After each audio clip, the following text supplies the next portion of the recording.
Alle 14 di quest'oggi, 29 febbraio, abbiamo 55 persone in quarantena fiduciaria a domicilio, cioè persone che hanno avuto un contatto con un soggetto positivo e un soggetto che è in corso di validazione per quanto riguarda un'eventuale positività, che ancora però non è definita.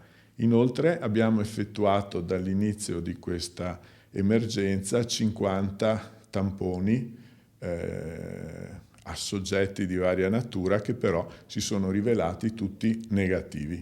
I 55 soggetti che dicevamo prima sono tutti soggetti che hanno avuto un contatto con soggetto positivo casi di positività che si sono verificati in altre zone del paese, no? Alcuni in Veneto e molti in Lombardia.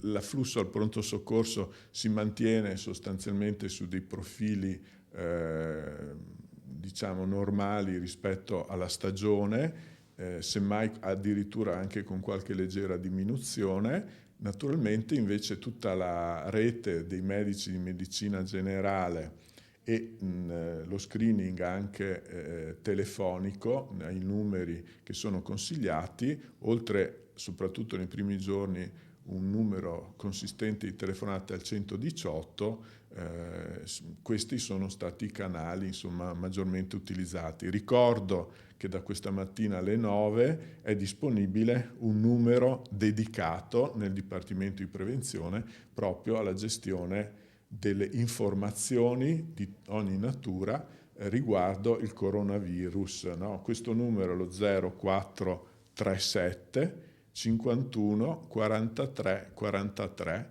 ed è aperto ogni giorno e quindi anche sabato e domenica comprese dalle 9 alle 13 e dalle 14 alle 18.